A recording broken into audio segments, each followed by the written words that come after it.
right, guys, welcome back to Vans. We're here to talk about some books this week, and of course it's me, Brian, again, and not Travis. He'll be back eventually. We're going to talk about some books that I think are really cool this week, and or interesting, or just something to look at.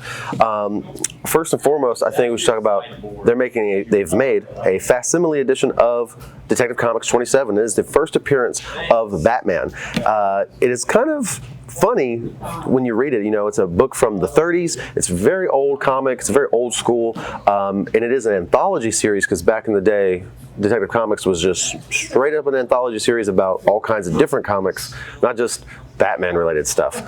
So it's really cool to be able to sit down and read like the first Batman story. And I've actually gone through it, and it's actually kind of hilarious how Batman he is even back then. There's scenes like, Commissioner Gordon or whoever will be talking and they turn and Batman's disappeared. It literally happens in his first appearance. It's kind of fantastic. There's also some stuff that's kind of weird. He's definitely a little bit more hardcore of a crime fighter in his original appearance, not so strict in the morals. And there's actually 3 or 4 other stories in the book. It's, like I said, it's not just a Batman book, it's just his first appearance. We also have Spider-Man. Amazing Spider-Man's doing pretty good right now. It just in the last few months restarted at a new #1, new status quo on how some of the things in Peter's life are working, and they've been pretty interesting. A lot of fallout from the last series, still bleeding over into this, where he's at, what he's doing with Norman Osborn. Oddly enough, he's not the Green Goblin anymore. He has become repentant, and big things have changed with him, and he's trying to do something much different. So the status quo with Norman Osborn is definitely really different, and he's even made a new suit for Spider-Man, which you can see him wearing on this cover. He's even got a spider glider, which is kind of cool. He can already swing on webs, but now he can fly too. We also have from DC, Olympus Rebirth. They are kind of reworking the Wonder Woman mythos. This is supposedly a one-shot, and it continues more over into the Wonder Woman stories. But this is recontextualizing a lot of the history with her mother, Hippolyta, if I'm saying that correctly.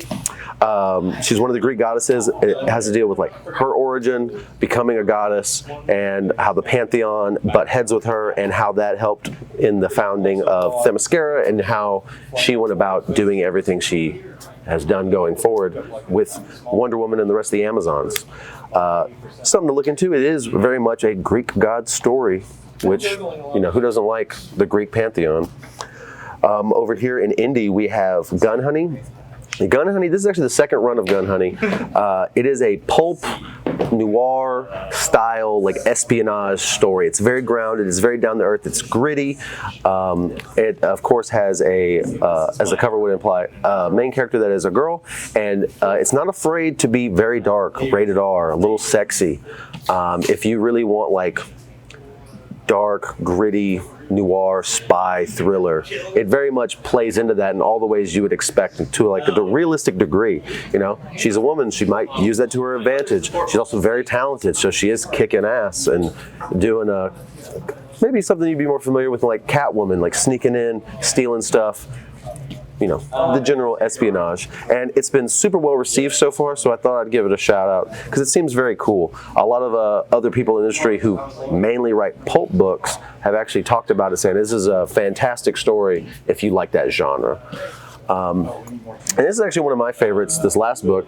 This is Radiant Black by Image. Radiant Black is actually a superhero book, but it's a little non-typical superhero book. It's more in the vein of something like Invincible, if you guys have ever enjoyed that. I wouldn't say it's as quite as rated R as Invincible, but it's very, for such a fantastical story, with heroes with crazy powers, it focuses a lot on them being down to earth with their families, day-to-day lives, and then doing fantastical things in addition to that. They're very relatable. It's a very cosmic story. The main character, Radiant Black, his name is Nathan, and he has pretty cosmic level powers. He's powered by a sentient black hole that gives him his powers. And there's a lot of mystery of where that come from, who lost it, and do they want it back. It's pretty funny at times as well. And I just really love how non-typical it is. He's in his 30s. He's down on his luck. He has college debt. He's a failed writer in a sense. And there's just a lot of like very real world stuff. He's not just some guy with a job. It's very relevant. It's very cool. And I like it. So let's see if we can get somebody over here to chat. All right, well, we're back. So yeah, you picked some interesting ones this time.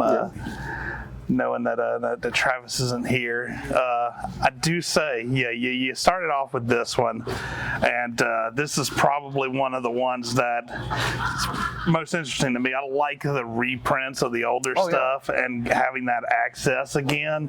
It's really a thick comic because it has so much in it. You know, it's not just the first appearance of Batman; it's also other things. Oh yeah, Batman's just the first story, and it's like 10 pages. And it's like a 40-page book. Oh, yeah. And what's cool about the facsimile editions is they are one-to-one the original comics. They have a new barcode and price on them, but they have all the old ads. They have all the old like newspaper clipping type of bits in them, and if there was letters sent in the back, they're there. It's kind of funny, actually, to me, to read like old ads, especially from like the 30s and 40s. I've seen that, and it's one of the things they've been doing on a lot of these reprints that I was surprised about is they didn't take that extra step of replacing the ads, trying to get the extra revenue and stuff like that, but they actually did the original ads, which gives it a little more authenticity. You feel book. like this is, that reprint one for one, which is pretty awesome.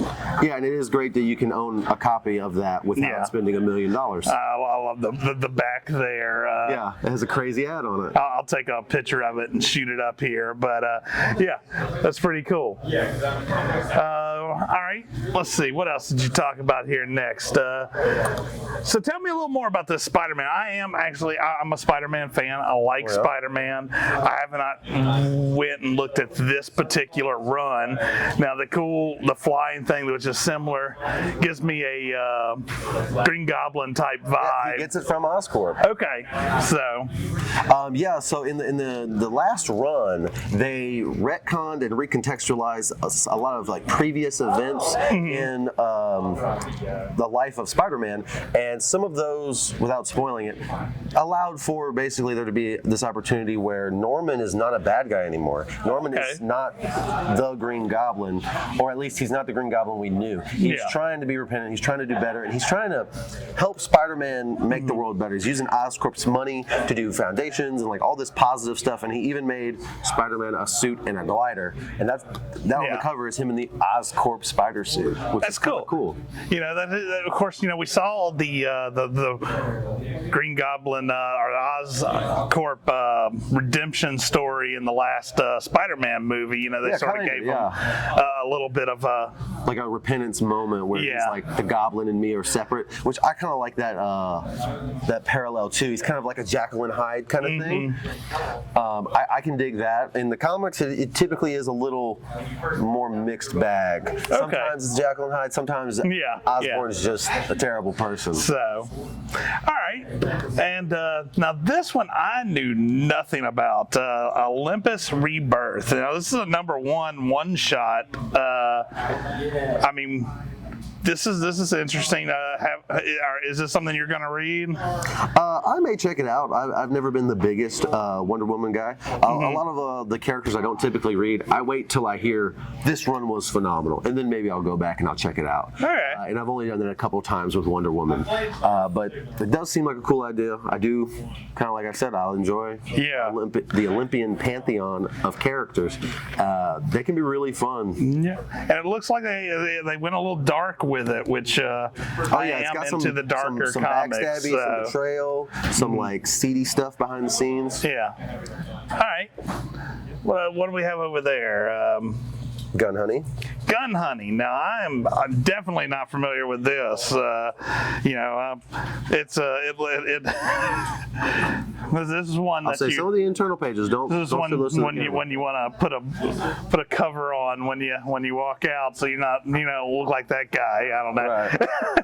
You said it's a good story though, and this is not the first time this has been printed, or Yeah, this is the second gun hunting series. okay, so this is not a reprint, but a new series for this character. Yeah, it's like a second arc rather. Yeah. Being with the indie companies, sometimes what they'll do is they'll like print a comic for 4 or 5 issues, tell a story, and just want to be able to finish it. And then if it sells well, they'll do another one. Mm-hmm. Dark Horse does that constantly with like Hellboy and things, where they'll do 4 issues here, 4 issues there, 3 issues there, and that's kind of what they're approaching with that is like story arcs. So at least the comic can finish, I think, is the idea. Okay.